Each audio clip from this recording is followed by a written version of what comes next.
Guys, good morning.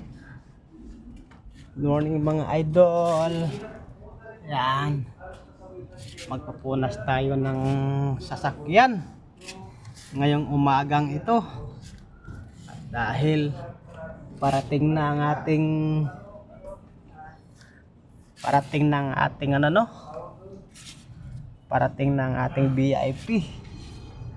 Kailangan linisin natin yung sasakyan mga idol. Yan. Maraming salamat po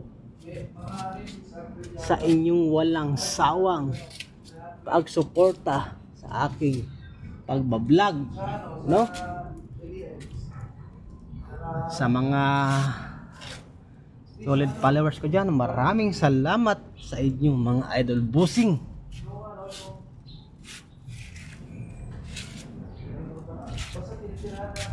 Wala na akong masasabi, no? Napaka-thankful ko talaga mga idol dahil nandyan kayo palagi nakasuporta sa aking mga videos. Sa mga hindi naman nagsuporta dyan, okay lang yan. God bless you sa inyo lahat, no? Lalong lalo na sa aking mga solid followers na walang sawang nagsusuporta. Hindi ka maging isang ganap na content creator kung hindi ka marunong makipag-engage sa kapwa mo content creator, diba?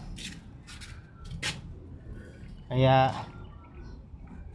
sipagan natin ang pagkipag-engage sa bawat kapwa natin content creator para mapapansin na tayo may algorithm, diba mga idol?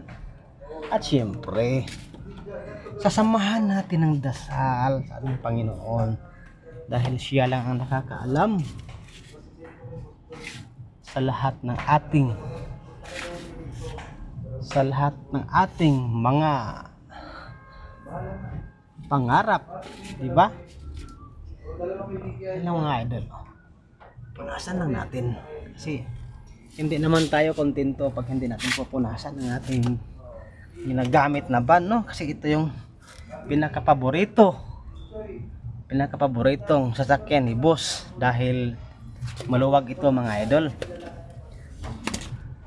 Pwede humiga sa loob kahit nakasandal lang ang upuan para ka na nakahiga, diba? Sa mga hindi pa nakapalo dyan, hindi na kayo mahiya mga idol, ipalo nyo na ako. Hindi kayo makakita ng gwapo, sige kayo. Joke lang mga idol, no? Nandito lang tayo sa social media para magbigay ng kasiyahan at inspirasyon sa mga nangangarap na maging vlogger. Ako nangangarap lang ako mga idol, pero sa awa ng Diyos, sa aking pagdadasal, unti-unti na niyang tinutupad ang aking pangarap na maging isang vlogger, no? Sana ganoon din kayo mga idol. Huwag kayong susuko mag-upload ng videos sa social media. Kailangan hindi lang upload ang gagawin nyo, matuto rin kayong makipag-engage sa kapwa nyo content creator, diba? Alright. Okay, tapos na ang kabilang tagiliran mga idol. Alright, no? Maraming salamat po sa inyo, sa inyong lahat mga idol busing ko. Kung hindi po dahil sa inyo, hindi tayo aabot ng almost 87k followers. Maraming salamat po sa inyong lahat. Sana aabot tayo ng 100,000 this year. Pagpalain tayo ng Panginoon, no? Yun lang po. Maraming salamat po sa inyong walang sawang pagsuporta. Lord Felipe Alabang pala, ang komedyanting vlogger ng Ubay Bohol. God bless you all. Bye bye.